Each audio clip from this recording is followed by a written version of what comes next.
Hello everyone, welcome to Sumalatha Anvi YouTube channel. ఈ క్లాస్లో మనం లాఠానుప్రాస అలంకారం గురించి నేర్చుకుంటున్నాం. శబ్ద అర్థభేదం లేకుండా తాత్పర్య భేదంతో కూడిన పదాల జంట వెంటనే వచ్చినట్లయితే దానిని లాఠానుప్రాస అలంకారం అంటాము. అంటే ఇచ్చిన వాక్యంలో శబ్ద భేదము అర్థభేదము లేకుండా ఉండాలి.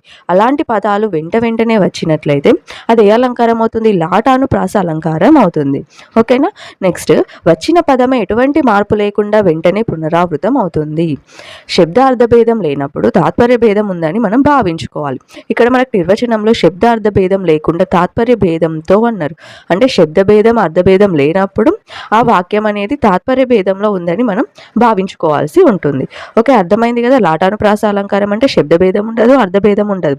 ఆ యొక్క పదం అనేది వెంటనే వచ్చినట్లయితే దానిని లాఠానుప్రాస అలంకారం అంటాం. ఉదాహరణ, కమలాక్షుణ్ణి అర్చించు కరములు కరములు. కమలాక్షుణ్ణి పూజించే చేతులే చేతులు. కరములు అంటే చేతులు, కరములు చేతులు. ఎలా శబ్దములో భేదము లేదు, అర్థములో కూడా భేదము లేదు. ఈ విధంగా పదాల జంట వెంటనే వచ్చినట్లయితే దీన్ని మనం లాఠానుప్రాస అలంకారం అంటాం.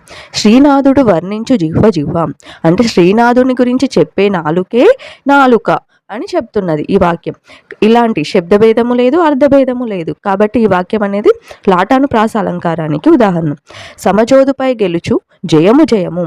సమజోదులపై గెలిచే విజయమే విజయము. జయము అంటే గెలుపు, జయము అంటే గెలుపు. కాబట్టి ఇవి రెండు కూడా శబ్దభేదం లేదు, అర్థభేదం లేకుండా వెంటనే వస్తున్నాయి. ఇలాంటి పదాలను ఏమంటాం? ఇలాంటి వాక్యం అనేది ఏ అలంకారంలో ఉంటుంది? లాఠానుప్రాస అలంకారంలో ఉంటుంది. ఓకేనా ఫ్రెండ్స్? మనకి ఇంతకుముందు టెట్ పేపర్లో ఈ ఒక క్వశ్చన్ వచ్చింది. శేషశాయికి మొక్కు శిరము శిరము అనుటలో అలంకారం ఏంటిది? శేషశాయికి మొక్కు శిరము అంటే శిరస్సు, మనస్సు. మనస్సే మనస్సు. శిరము శిరము శబ్దభేదము లేదు, అలాగే ఇందులో మనస్సే మనస్సు అర్థభేదము కూడా లేదు. కాబట్టి ఇది ఏ అలంకారం అవుతుంది? లాఠానుప్రాస అలంకారం అవుతుంది. Okay friends, thank you for watching.